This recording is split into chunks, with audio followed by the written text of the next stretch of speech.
One of the very first Urdu words to enter the English language was the word loot.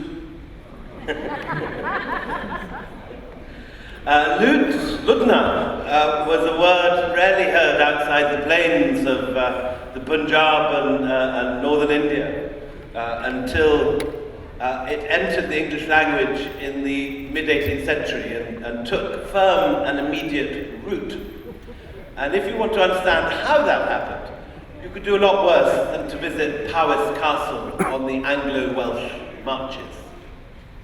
From the outside, as you can see here, Powys is the essence of Englishness.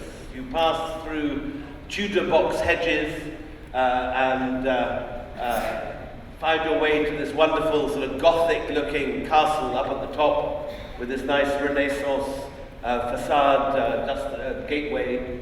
But go inside, go up the turret, and you enter a very different world. Because there is more Mughal loot in Powys than in any single collection in either India, Pakistan, Bangladesh, or Afghanistan, any of the former Mughal countries. And as you walk from room to room, you pass talwars, spears, swords, shields, elephant armor, and one or two quite major pieces of Mughal heritage, including this, which we're looking at through here, is Siraj ad-Dowlah's palanquin, abandoned on the battlefield of Plassey in 1757. Go through the arch on the left, and you find yourself in the campaign tent of Tipu Sultan. So what is all this loot doing in the middle of the Anglo-Welsh countryside? Well, part of the story, or a version of it, not necessarily a true version, is told in a picture which you pass under as you enter this khazana. And it's a picture by an artist called Benjamin West. It's not a very good picture. Benjamin West had never been to India or Pakistan. And he painted from his imagination and the slightly, shall we say, the alternate facts given him by Robert Clive. When the picture was first exhibited at the National, at the Royal Academy, someone pointed out that the dome in the background looked rather more like the dome of St. Paul's than anything seen in India. But what is shown in this picture is extremely important. In the center, a Mughal emperor, clad in cloth of gold, is handing a scroll to a slightly overweight, primped, powdered and periwigged English gentleman in a red coat. And this, according to the caption below, is what is euphemistically called the gifting of the Diwani to Lord Clive. And it's Shah Alam, newly defeated and helpless in the aftermath of the Battle of Buxar in 1764, handing over to Clive the right to tax and to run the monetary affairs of the Mughal Empire, and particularly the three richest provinces of the Mughal Empire, which perhaps to everyone's surprise here was not the Punjab, but instead Bengal and Bihar and Orissa, but particularly Bengal, because Bengal was the center of the Mughal textile trade. The Mughals in the 18th century turned their empire into the largest industrial producer in the world. For the first time since classical antiquity, India overtook China as the world's largest exporter of manufactured goods. And so today when we think of the Mughals and sort of slightly buy into the Bollywood version of the Mughals, where, Madhubala is permanently serenading Akbar and Jahangir, and women are being walled up, and princes are sitting in bowers, having sort of grapes dropped into their mouths, and so on. We kind of miss the point that what paid for all the magnificent monuments like Jahangir's tomb, which I went to yesterday, and this was bowled over afresh by. What paid for that was the incredible manufacturing capacity of the Mughals. By the 1700, there were over 1 million weavers in Bengal, and they were exporting vast quantities of cheap, high-quality cotton. Also silks, kalamkaris, delicious embroideries, a whole spectacular range of products which took the world by storm. If you were a rich Roman or a Genoese businessman or a Frenchman who was doing up an apartment for his mistress, or name it, you wanted Mughal hangings to drape your four-poster bed, to cover, to be tapestries on your wall, to wear, to dress in. And such was the capacity of the English East India Company to export Mughal goods that you get by 1700 deindustrialization as far away as Mexico, as South Asian textiles take over the world and turn South Asia into the richest place on the planet, and turn the East India Company, which is the shipper of these goods, the exporter of these goods, the import-export king of its day, into the richest business in the world. And at this point, there is a quantum change in that relationship. Up to this point, since the time of the Romans, Europeans have been coming to South Asia with gold and silver to buy the goods of South Asia. As early as the 1st century, you get Pliny, who's this grumpy old Roman reactionary, sitting in Rome, complaining that rich, decadent Roman women, he said, long to cover themselves in Indian silks, to drip Indian diamonds from their earlobes, to rub their skin with sandalwood paste. And this had led, in the 1st century, to a huge gush of Roman gold into South Asia, which archaeologists are finding traces of in coin hoards in Tamil Nadu and the Andhra coast and Kerala. This continued throughout history until this point. And think of this moment when Shah Alam hands over the Diwani, which of course means nothing really to any of us here. The Diwani isn't a word that actually means anything to anyone. What it means in modern English is, if you like, an act of involuntary privatization. Because what was happening was that an English corporation, a company, the East India Company, was given the right to run the economy. It's as if, I don't know, Imran Khan were to turn over the tax collecting of Pakistan to Google. That's the equivalent. And suddenly Google had the right to raise your taxes, to impose astronomical rates of GST, whatever they liked, frankly. As a corporation, their job was to make money. And this was the same thing. So at this point, it's as if a switch is flipped. And suddenly, for centuries, you've had gold pouring into South Asia from Europe. Suddenly, gold gushes out of South Asia into Britain. At the same time as this is happening, there's also the whole West Indies slave plantation thing going on in the Caribbean. So those two sources of wealth arrive in Britain in the 18th century and turn Britain, which had been slightly on the periphery of Europe for most of the Middle Ages, it turns England into the premier economic power by the 19th century in the world.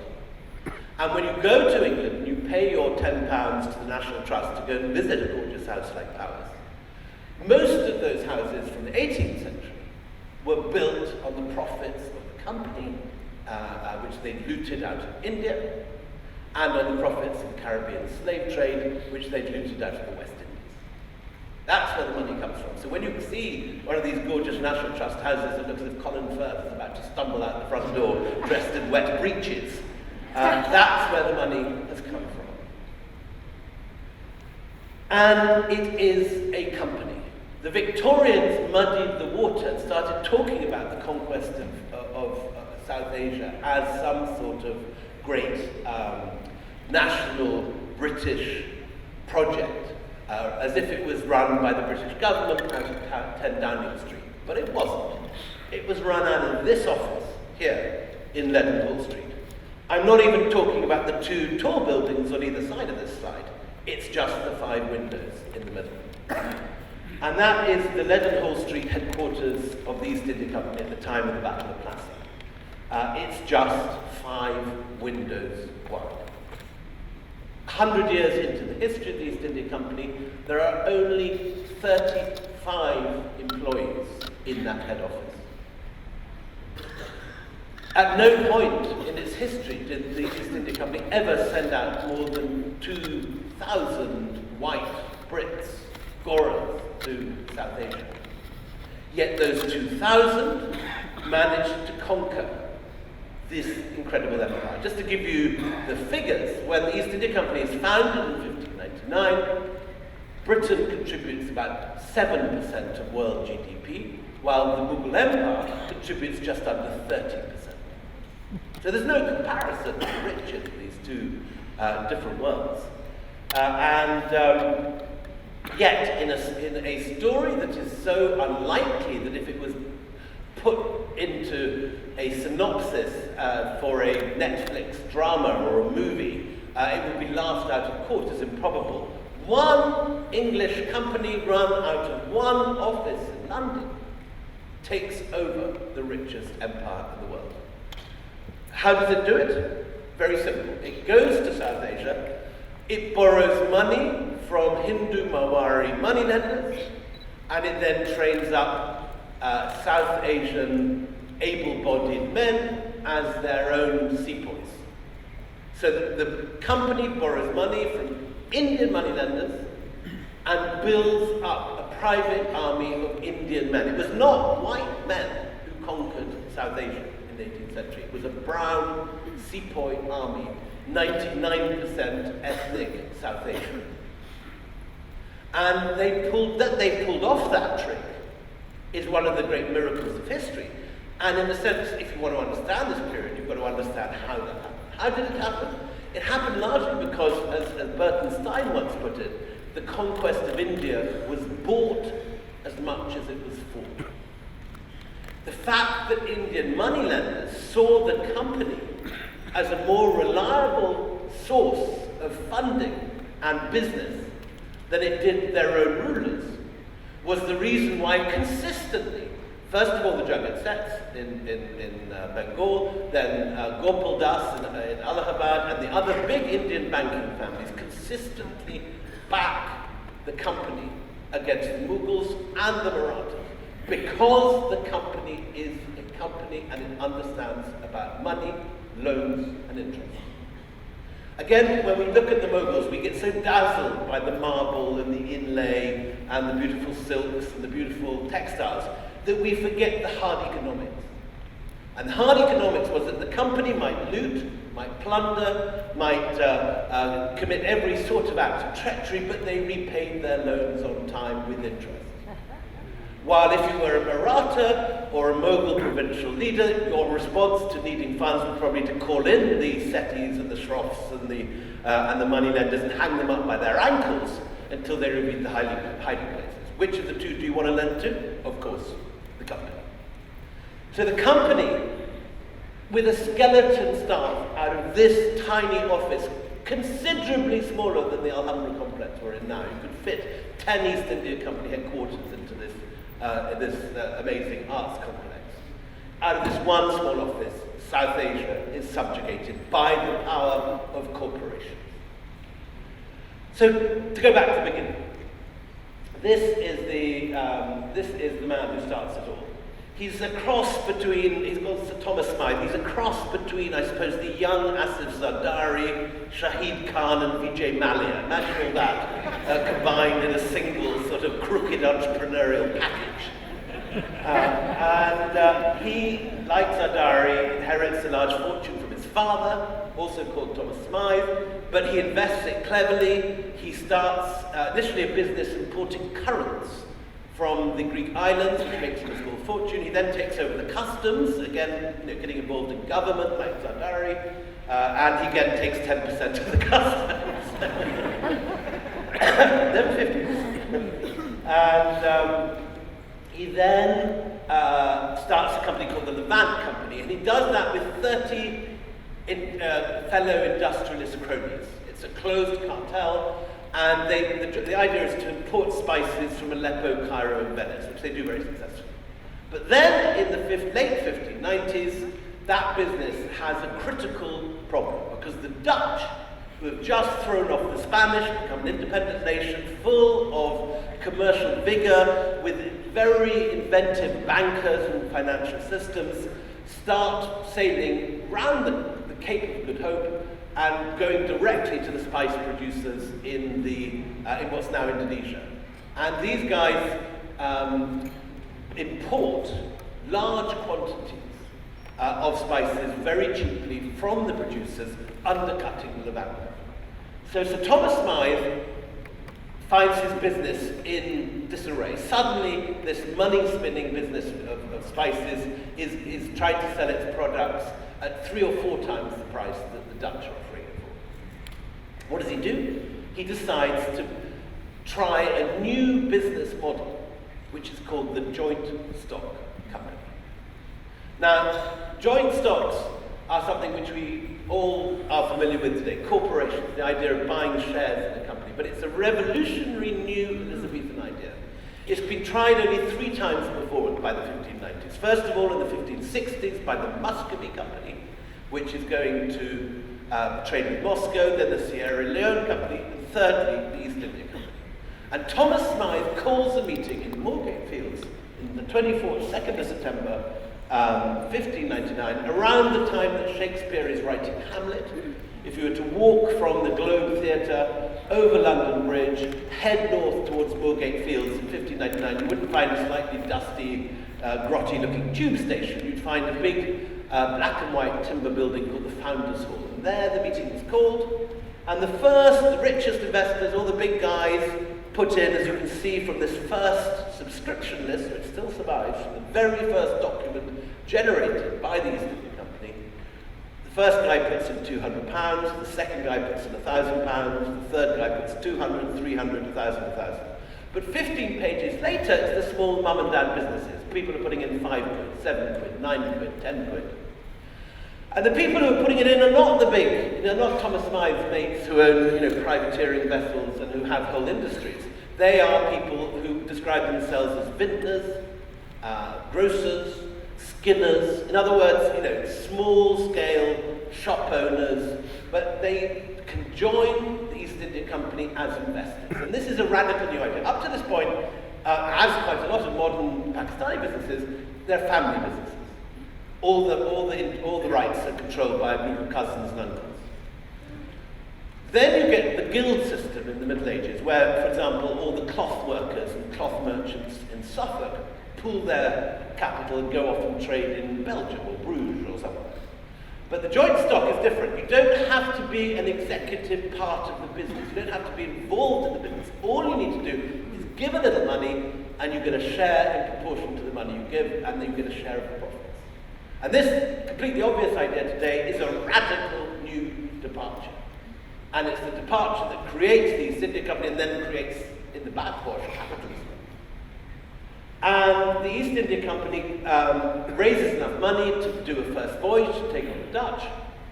They appoint this guy, Sir James Lancaster, as the first captain. Not necessarily an obvious choice, since he just sunk the ship in the top left of this picture on his last voyage, and all his sailors got eaten by cannibals on the way home from Indonesia. But he was the one person in England that actually knew where Indonesia was. So he gets the job. And they go off to Deptford to look for some ships. The first ship they look at is rejected as a creaky old hulk. It's called the Mayflower. And it, of course, disappears from history. No one ever hears of it again. And they buy instead a pirate ship, I'm not making this up, called the Scourge of Malice. And they realize it sounds like a sort of Johnny Depp's personal vessel. But they realize, they're smart enough to realize that this isn't necessarily the image that they want to give out in Indonesia. So they rename it the Red Dragon, like a sort of country pub in the Welsh borders. And off they sail, but as Sir James Lancaster is not a very good sailor, they only get as far as the White Cliffs of Dover before the wind sinks, and they're becalmed for 10 days off Dover. People come and have picnics and wave at them and laugh at these foolhardy folk who are failing to, obviously, to get anywhere near Indonesia. But in due course, actually, Lancaster does get his act together. They sail off, they go round the Cape, and just as they're approaching the Spice Islands, they see a Portuguese ship coming the opposite direction, and as the entire crew are pirates, they merely board the Portuguese ship, transfer the products from one hull to another, then sail home. So starts the East India Company. And they managed to sell the stuff in London for £1 million. And this is enough to fund the company for its first 30 years. But they're always one step behind the Dutch. The Dutch have got far better sources, far better sailors than James Lancaster, and far more sophisticated bankers. And they're able to outgun, outship, and outperform the company at every stage. So about 30 years later, about 1630, the company does, like so many startups today, it calls in its backers and its funders, and it looks at the model and how they can reinvent themselves. And there's a treaty with the Dutch, and the Dutch get given the Spice Island run by the company under pressure, because the Dutch had so outgunned them there was really no option. And as a sop, as a face saver for the company gets, although the English crown gets given a small muddy island in the Hudson River called Manhattan, of which it's alleged something goes on there today, but who knows. Anyway, so the company begins reevaluating its business model, and rather than trading with the East Indies, it had originally been the London company trading with the East Indies, it focuses instead on South Asia, and particularly on textiles. And this is a good call because it's 1630, Shah Jahan is on the throne, and that gorgeous Mughal aesthetic that built your Badshahi Mosque and all the gorgeous things in the whole museum and so on is at its peak. And the company makes its fortune in the next 70 years basically shipping Mughal goods around the world, particularly textiles, particularly simple white cotton goods. And the company becomes incredibly rich in the process. They build a new headquarters in Leadenhall Street.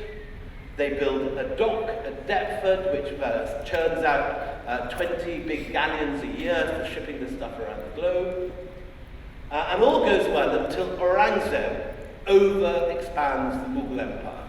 And by trying unnecessarily to conquer Bijapur and Golconda, he breaks the whole edifice. And rebellions begin. The Marathas rush up from the western India, conquer first Surat, the big Mughal port, then take Madhya Pradesh in the middle. The Jats go into rebellion in the Doab. The Sikhs go into rebellion here in the Punjab, particularly around Lahore.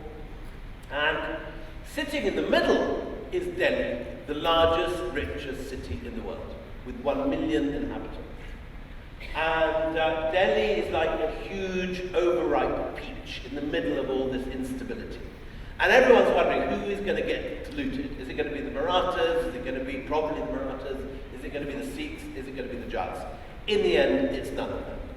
A surprise new contender swoops down and carries it off. And this is Nadir Shah. Nadir Shah is the humble son of a furrier from Herat on the Afghan-Iranian borders. His dad literally makes fur hats.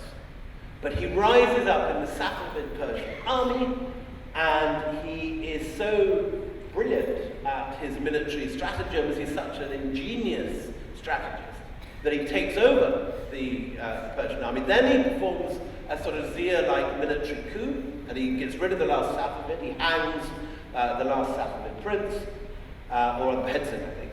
And then he decides he needs to pluck some golden feathers from the Mughal peacock's tail. He doesn't want to conquer South Asia. He wants to take the money in order to fight his real enemies, who are the Turks, the Ottoman Turks, and the Russians. So he invades Kandahar, marches into Kandahar, captures it, takes Kabul, the winter capital of the Mughals. We always forget that Kabul at this stage is the capital of the Mughal Empire in winter.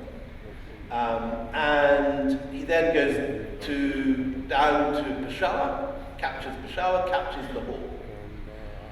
And at this point, suddenly alarm bells wake up in the sleepy Mughal court. And Nizam al-Mulk, who's the governor of the south of India, comes up from Hyderabad, comes up from Aurangabad. Sadat al-Mulk comes up from Awadh, from Faizabad, and hopeless Muhammad Shah Rangila in his sort of women's peshwazes and sort of pearl slippers comes up from Delhi. And the three Mughal armies meet at Karnal about 100 miles north of Delhi, and they confront the Persians. The Persians have only 160,000 troops, but they're battle-hardened. In contrast, the Mughals have 1 million men, but only about half of them are fighting men. And the whole of sort of Khan Market and all the fashionable girls and the 18th century equivalent of Dior sunglasses are there too, plus the dancing boys and the dancing girls. And it's all a bit of a mess. And Nadir Shah has a secret weapon, the swivel gun, which is basically a huge, enormous outsized jezail, which is supported on a tripod, either on a camel or a horse's neck. And the Mughals don't know about this. The Mughals are still fighting with spears and swords, largely, but they do have some cannon in the back. Unwieldy, heavy siege cannon that can't be maneuvered around the battlefield. And Nadir Shah lures the Mughals out of their encampment, and they line up, and there's this fantastic last Mughal charge. The Mughals are there in their horse armor, glittering in the sunlight, and they go into a trot, then into a canter, then finally into a full gallop. And at the last minute, the Persian cavalry part, the light cavalry part like a curtain, and there are these lines of swivel guns. 5 minutes later, it's all over.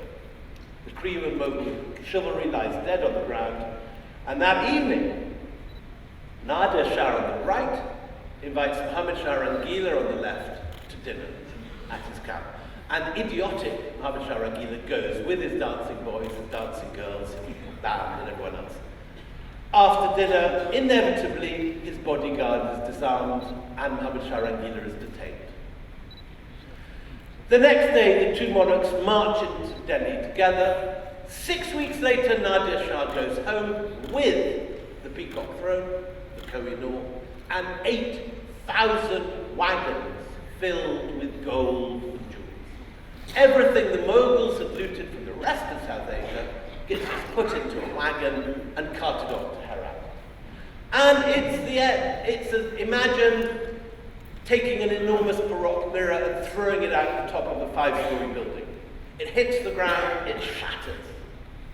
And the Mughal Empire, which had been this vast unitary state for 200 years, now becomes this fragment of glittering little states. Jodhpur, Jaipur, Bawalpur, Tanjore, Pune. All these different states have their own courts. Culturally, it's a spectacular moment for South Asia. Nain-Suk is painting in the hills.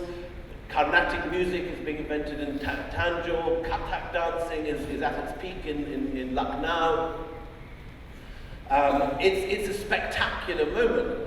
But militarily, you've replaced one unitary state with 4 million men under arms with a collection of tiny, small, weak states. And the people who make hay from this are this lot. Now, I know this looks like a sort of gay pride parade, but this is the cutting-edge military of its time. This is the French sepoys. In Europe, while Aurangzeb has been screwing up in South Asia, in Europe, Frederick the Great has been refashioning warfare in Prussia. And in the wars of the Austrian and Spanish succession, a whole new military strategy has been developed. Socket bayonets, flintlock muskets, horse artillery that can be maneuvered lightly around a battlefield instantly, ballistics, grape shot, canister shot, shrapnel. These are all the new military techniques that have been developed in the last 20 years. And the French are the first to realize that if you can train up a bunch of Alsace peasants, you can certainly train up a bunch of Tambrans or a bunch of Jats or Punjabis. And they train up the first few sepoys in Pondicherry, and they let them loose on the Nawab of the Carnatic's cavalry. And 30,000 Mughal cavalry is sent packing by 1,000 sepoys. And this is the moment that, in a sense, a door opens for these two companies, the Compagnie des Indes, the French company, and the English East India Company. Because for 30 years, they have such a military advantage that they can defeat any South Asian ruler. By the 1770s, both the Marathas and Tipu Sultan are caught up, by the 1780s. But it takes them 30 years. In that 30 years, the two companies make hay. The first to feel the heat is this guy, Siraj-ud-Dowlah.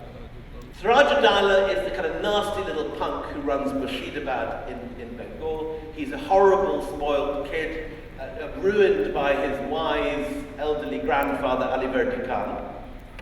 And Siraj-ud-Dowlah attacks Calcutta because they haven't asked his permission to rebuild the walls. The walls are actually not aimed at him, they're aimed at the French, because everyone knows there's going to be a huge Anglo-French conflict breaking out, which does eventually break out in the Seven-Year War in 1756. But in anticipation of this, the East India Company sent out messages that all the fortifications have to be rebuilt. Siraj-ud-Dowlah thinks that they are doing it against him. He takes Calcutta, he puts the survivors into the black hole of Calcutta, where many die, not as many as the company claims, but quite a few do die. And it's terrible timing, because the same day that the news arrives in Madras, this man turns up, bobbing off the coast with a task force. And this is Robert Clive, who's also a horrible little punk. Robert Clive started off in rural Shropshire, where he was famous for running protection rackets in his home village.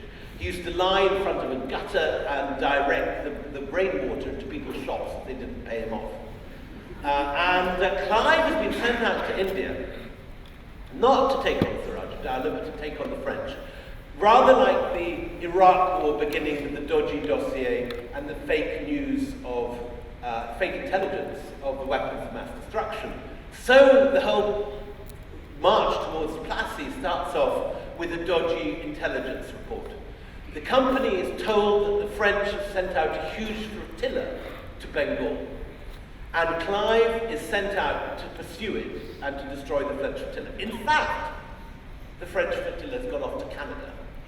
So they arrive in Madras with this huge Royal Navy government task force, and they haven't got anyone to attack. The next day, the news arrives, by pure bad fortune for Siraj-ud-Dowlah, that Calcutta has fallen. So Clive persuades his admiral to sail straight up to Calcutta. They sail up there, they take Calcutta, and then they blow the hell out of Chandanagar, which is the French East India port downstream from Calcutta in Bengal. And they're about to go home when something very important happens. A letter arrives for Clive from the Jagat Set. Now, the Jagat Set is the biggest banker in Bengal. He's the Bengali equivalent of the Rothschilds in 19th century Europe. The Jagat Set has invented a new method of money transfer. In the old days, if you were the governor of Bengal or the governor of the Deccan, you would send the tax revenues up to Delhi and Agra in a wagon or a whole chain of wagons with a little army contingent, a cohort of troops to guard the gold. Now, in the 18th century, India is too disordered for that to be a viable possibility. So what they do is that the Jagat Set say, look, just pay your tax revenue into our office in Bengal, and you can remove it from our office in Delhi. We will take 10%. We will also run the customs, and we'll also run the mintage, making coins. So the Jagat Sets become quite incredibly rich, taking 10% of the tax revenues of Bengal every year. And they've already been involved in politics. They've got rid of the dynasty of Murshid Quli Khan in the 1750s. And now they get rid of the 1730s, and now they get rid of Ali Verdi Khan's grandson, Siraj Dowlah. They send a message to Clive, and they say quite simply, because Siraj Dowlah made the huge mistake of threatening the Jagat sets with circumcision if they didn't lend him the money he wanted to take on his cousin in Borneo. And the Jagat set says, I'm not lending it. Siraj Dowlah says, if you don't do what I say, I'm going to circumcise you, which is enough to concentrate the minds of most men. And he writes, in response to Jagat set, writes to Clive, and he says, I will pay you £2 million personally, and I will pay your company £2 million in addition if you march up to Murshidabad and get rid of Siraj Dowlah. And Clive, without hesitation, without checking with Madras, certainly not London, immediately says yes, marches his troops north. And in English imperial accounts, this is made out, Plassey is made out to be this glorious battle, great victory over superior forces. In reality, it's a setup, because the main general of Siraj Dowlah, Mir Jafar, is also in the pay of the Jagat sets, and he's been promised the throne if he cooperates with Clive and doesn't fight in the Battle of Plassey. So the battle is fought, Mir Jafar walks off the battlefield, Siraj Dowlah realizes he's being betrayed and flees the scene. He's captured, brought back, murdered, his body is paraded through Murshidabad. The next day, Clive walks into Murshidabad, they throw open the treasury, and Clive just stuffs his pockets. He also stuffs 40 barges full of the contents of the Murshidabad treasury and ships it down to Fort William in Calcutta.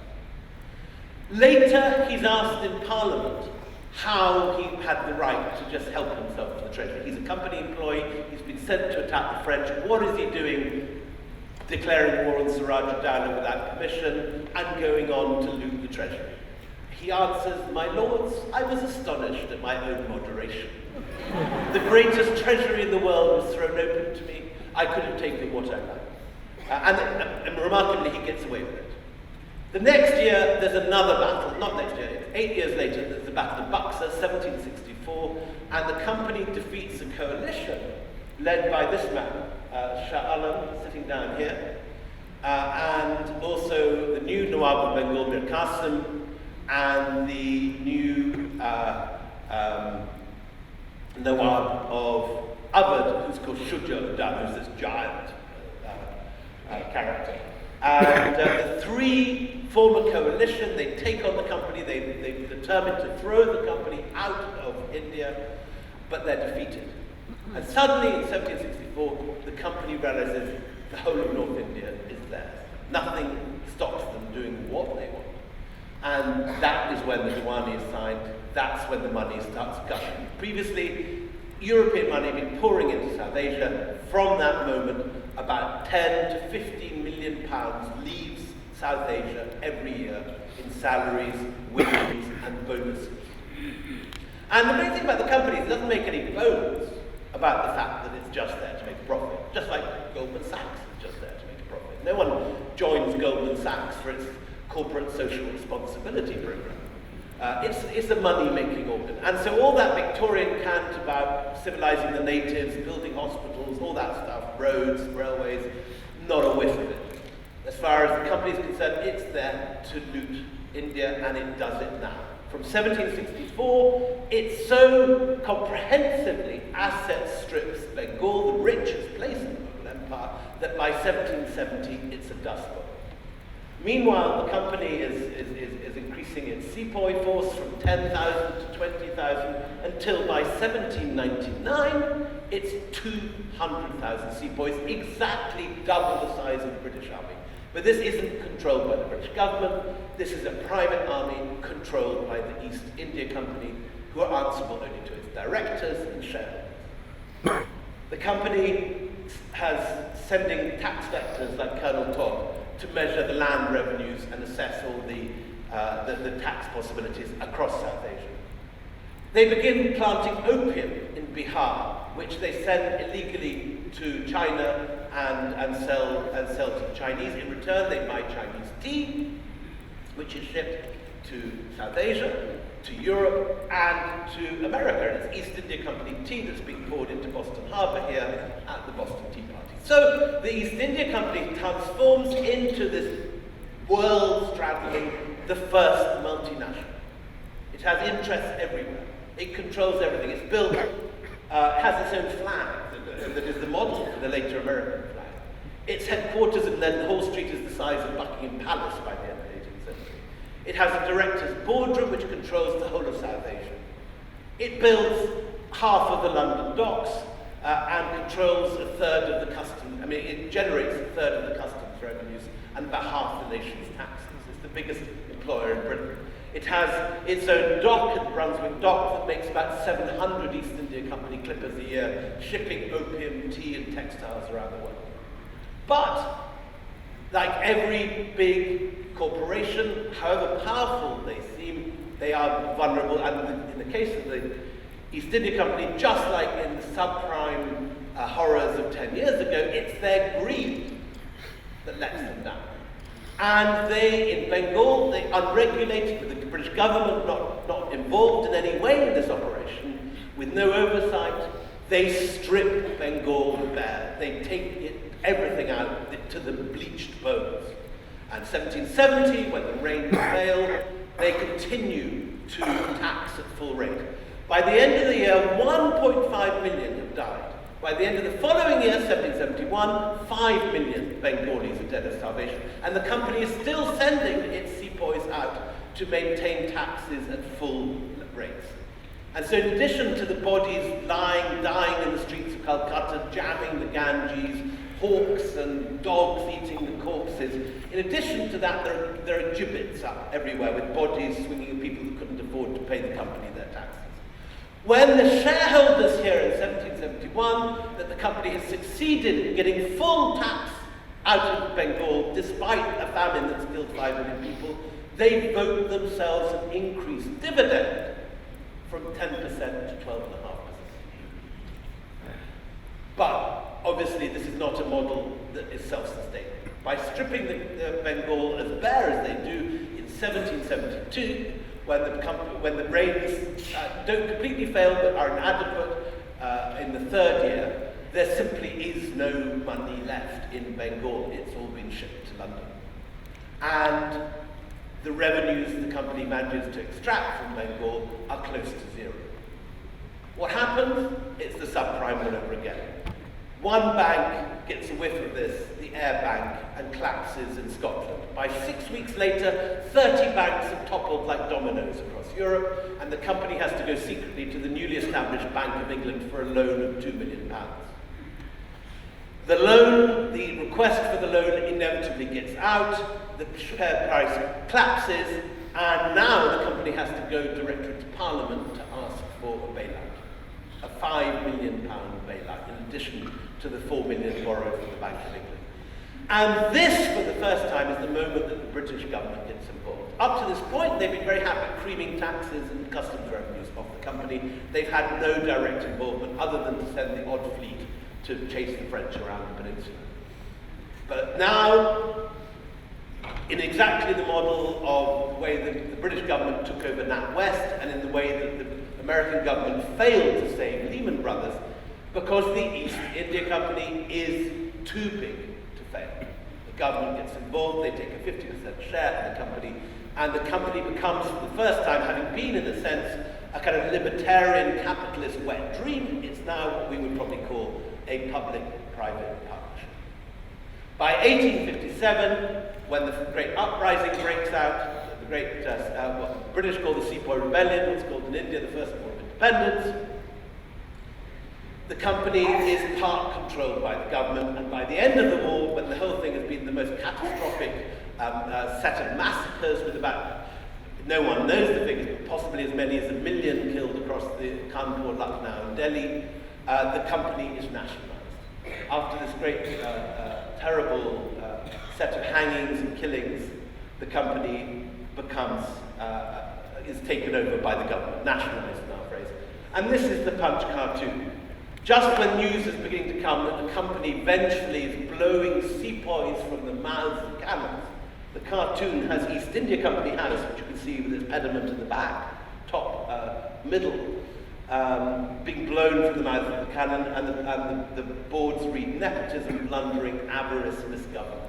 So no one mourns the company. The company is rolled up as with as little concern, writes the Times, as a minor provincial railway bankruptcy. The only time that the company is actually brought to account for its sins is when Warren Hastings is put on trial in 1780. Warren Hastings is a different story. We haven't got time for it this morning. But in a sense, the company puts the wrong guy on trial. Hastings speaks Hindustani, perfect Persian, loves Bengali literature, reads the Bhagavad Gita, has actually effected proper famine control mechanisms. He's built golas and grain stores. He's the wrong guy to impeach. But he's put up, and for the first time in Parliament, these issues are discussed. What is a company doing ruling a colony? Why is it a bunch of merchants from a director's boardroom who are taking these decisions over life and death? How can a company have an army that's twice the size of the British Army? These issues are discussed in Parliament. And I'll just finish today with the quote of the Lord Chancellor who opens the impeachment. And he gathers the entire audience. Everyone is there. The King, Fanny Burney, Josh Gibbon, all the diarists, all the great writers of the day, the society ladies. They cram into Westminster Hall to hear the beginning of the impeachment. The Lord Chancellor says, "My Lord, corporations have neither bodies to be punished nor souls to be condemned. They therefore do as they like." Thank you very much.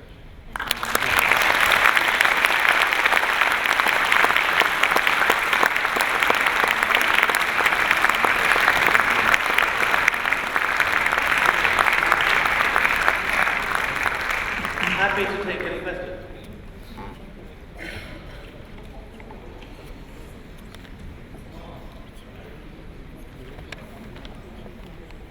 Ten minutes left. I've got more time for it. Hello, William. First of all, I can't see who's starting. Hi.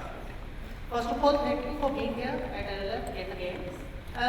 William, I am particularly interested to know the role of British monarchy during the initial rise of East India Company. The role of British monarchy during the initial rise of East India Company. You have said that they worked like a corporation. They entered India and looted its resources.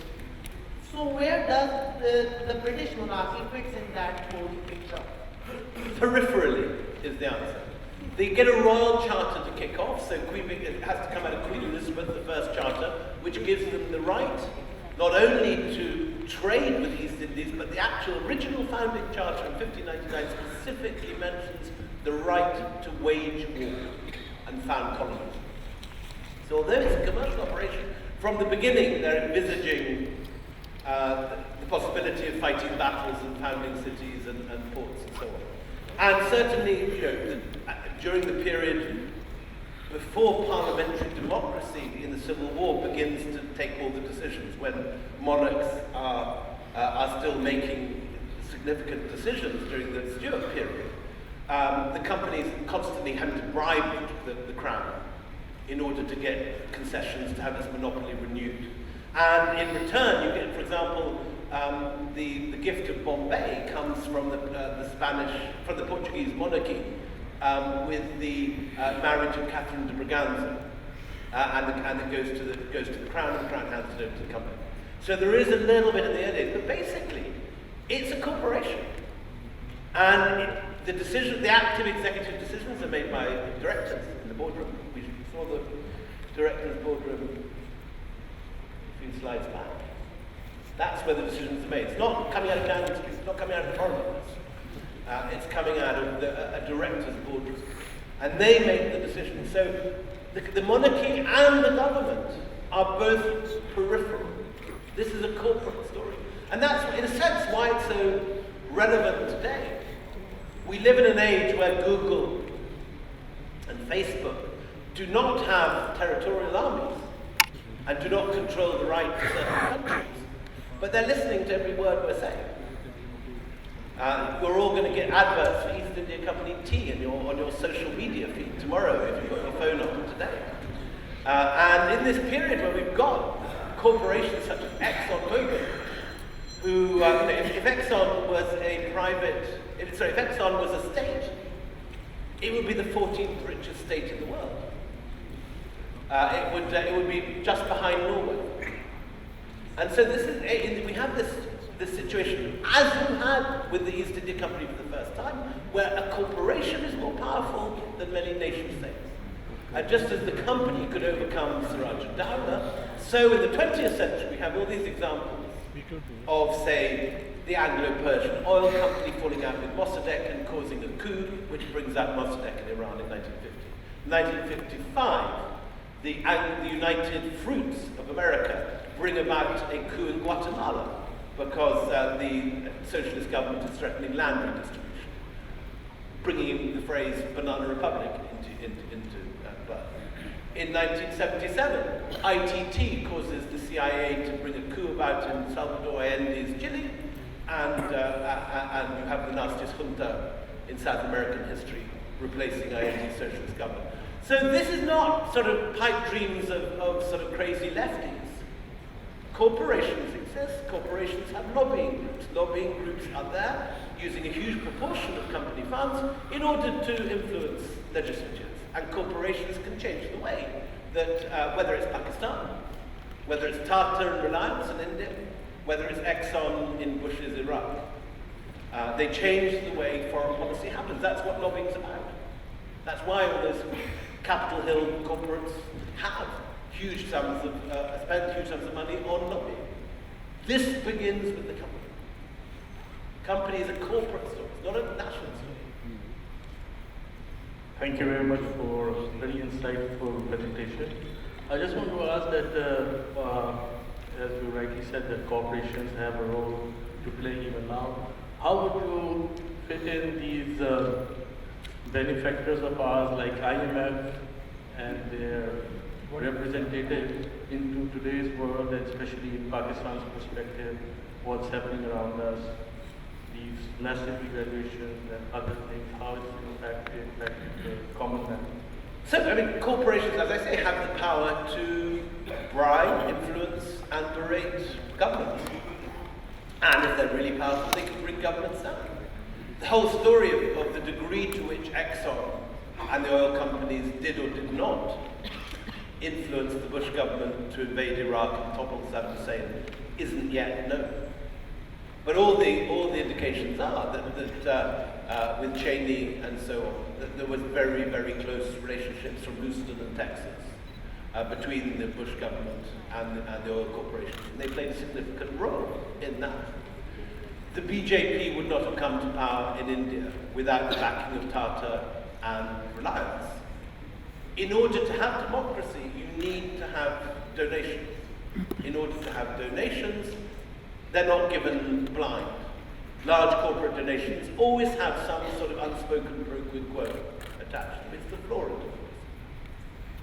And after a government gets into power, the corporate donors who've given the money will expect some degree of reciprocity in policy. Again, this is not crazy socialist, commie pipe dreams. This is reality. This is what lobbying groups exist to do. This is what corporations are there for. And you can trace it back to the company. The company is not quite the first joint stock company, it's the fifth. But it's the first joint stock company to straddle the globe, to run amok. It's the first multinational. In 1697, there is an inquiry in Parliament in London because money is going in a suspicious direction. And they find that the company is bribing MPs to vote for the extension of its monopoly. It's the first time in history that a corporation is caught passing monetary bonds, brown paper envelopes, to MPs to affect policy. Everything that we see today, whether it's Tata, Reliance, Exxon, name your country, comes from that. And each generation has to fight that. I mean, obviously corporations also generate wealth, it creates employment, there's an enormous amount of positive outcomes from the existence of capitalism, from the existence of great corporations. But they need, like human beings, need to have laws to make sure we don't steal, run off with other people's wives, murder people. So corporations need to be regulated in the same way, and you need to keep up with the development of corporations. So half the problems of data harvesting and surveillance capitalism as practiced by Google and Facebook and so on come from the fact that legislation hasn't, in a sense, caught up with the capacity of corporations to snarl democracy. And the degree to which Cambridge Analytica and these corporations have changed the nature of democracy, and legislation does not yet exist to control them, is one of the great issues of our time. But in essence, it's no different from the East India Company bribing the Lord Chancellor and the MPs in 1697 in London. It's the same thing in a new form. And it's up to us to legislate to keep corporations in check and to keep them as positive forces that generate wealth, rather than negative forces which destroy everything around them. Thank you. Not to belabor the point, but the East India Company, however, started off with the monopoly grant by Kingdom, right? Whereas Facebook, Google, and all of these have sort of generated the monopoly as a consequence of their slipping under the technology radar, if you will. So do you really feel that these things have a different possible outcome? Do you really think there's a lesson here for technology companies? I really do. I think, I mean, obviously it's a different story. The East India Company of the 17th century is a different beast to Google today.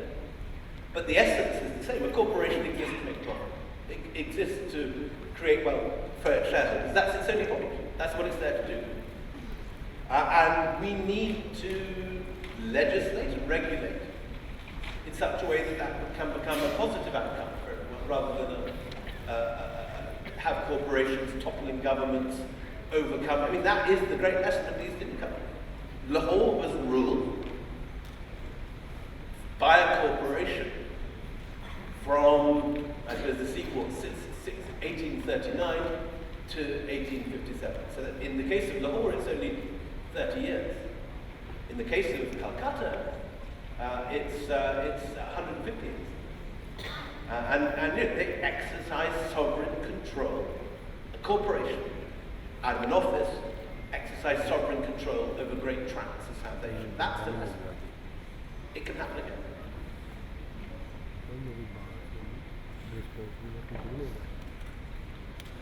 Okay. Lady in the blue department.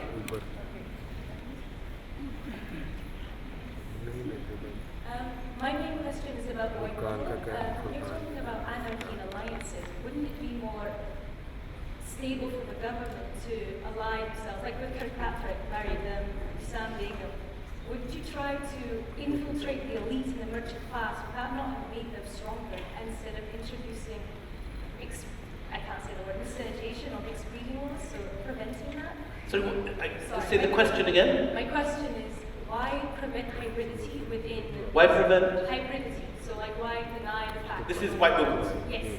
So, why would you try and, was it basically to protect the British idea and initiative, like you said, to make sure missionaries and help roads and stuff, and by muddying themselves with local native women, would that endanger the whole operation of...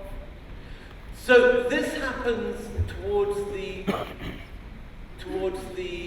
end of the 18th century, when already the company, post its bankruptcy, has become a quasi-governmental organisation. It isn't yet fully nationalised, that happens in 1858, but it's on its way there.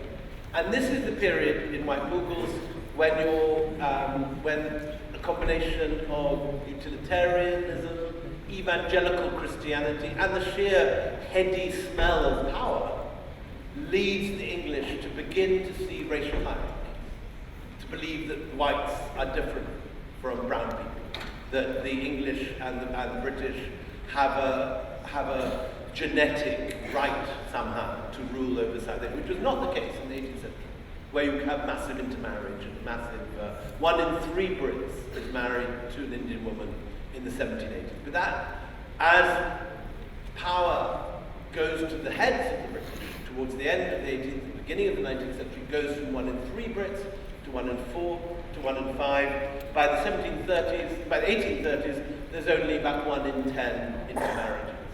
And it's simply a matter, it's the birth of racism. Racism is not a constant thing. There are fashions in racism, like there are fashions in hemorrhoids. And in the 1770s, most East India Company servants in India have an Indian wife or a mistress. By 1830s, that's become unthinkable, or certainly become unfashionable. By 1880, it's unthinkable. And so that kind of world of the Raj, where East is East and West is West and never the twain shall meet, where you have no dogs and Indians on the Simla Mile and whites only clubs in the middle of Lahore, that happens. But it's not a constant thing. It's something that develops over a period